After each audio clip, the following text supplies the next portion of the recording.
86's Monster Mash!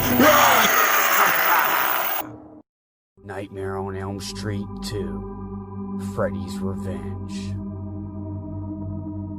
The movie starts off with this really intense dream sequence.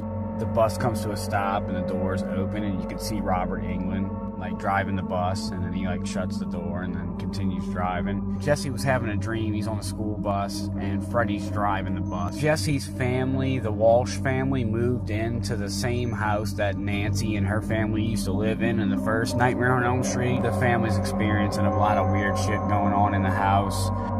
It gets really hot in there, hot enough to melt records and make their pet bird explode out of nowhere. You know what I'm saying? Shit was insane. You got birds literally blowing up. What the fuck? So Jesse's having a bunch of nightmares about Freddy Krueger. I mean, who would have thought, you know? Freddy Krueger is, in Jesse's nightmares, he's more of kind of trying to get a message across. He's trying to tell Jesse that he needs his body.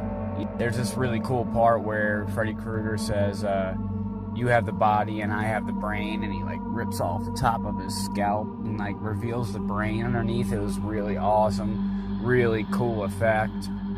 He wants Jesse's body so he can be reincarnated, I guess, if that makes any sense.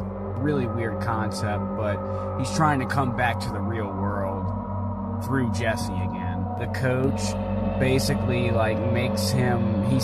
Jesse sees him at a bar, and he makes Jesse go back to the school and do laps around the gym. And then all of a sudden Freddy Krueger ties up Coach Schneider in the shower, and he's literally taking towels and whipping his ass. It's really weird. Eventually he just slashes him down his back, and then it reveals that it's Jesse with the glove on, you know what I'm saying? So it's Jesse's going around committing all these crimes.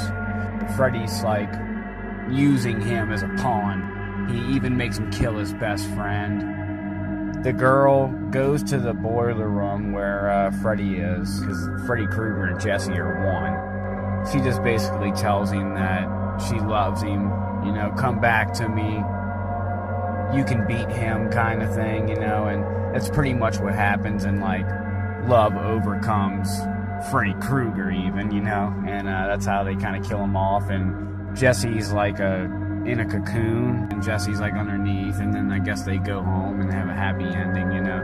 It's this really cool scene where Freddy Krueger comes out of Jesse's chest. He he literally stabs his glove, knife, finger hands through Grady through the door, you know, basically nailing him to the door for a second, you know, and then pulling it out, and the dude falls down, and then it reveals that it's Jesse again, you know.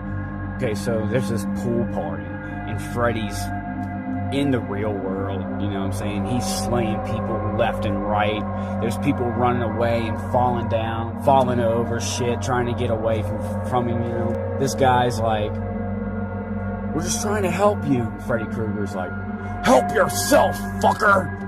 And then fire and flames just come up behind Freddy Krueger, and they light up his face, and he slashes the shit out the guy. Really awesome movie. Nightmare on Elm Street 2, Freddy's Revenge. I'm gonna go ahead and say it. The way that Freddy Krueger looks in this one is my favorite out of all of the Nightmare on Elm Street films. It's perfect. It looks wet, you know, it almost kind of has a slimy look, he was just burnt. There's a bunch of really cool shots of him, his face and his eyes up close. The makeup was just on point. Nightmare on Elm Street Part 2, I definitely recommend you guys check it out. It's just another one of those 80s horror films that you just can't miss out on. You gotta see it. Scott86, I'll see y'all on the next episode. Help yourself, fucker!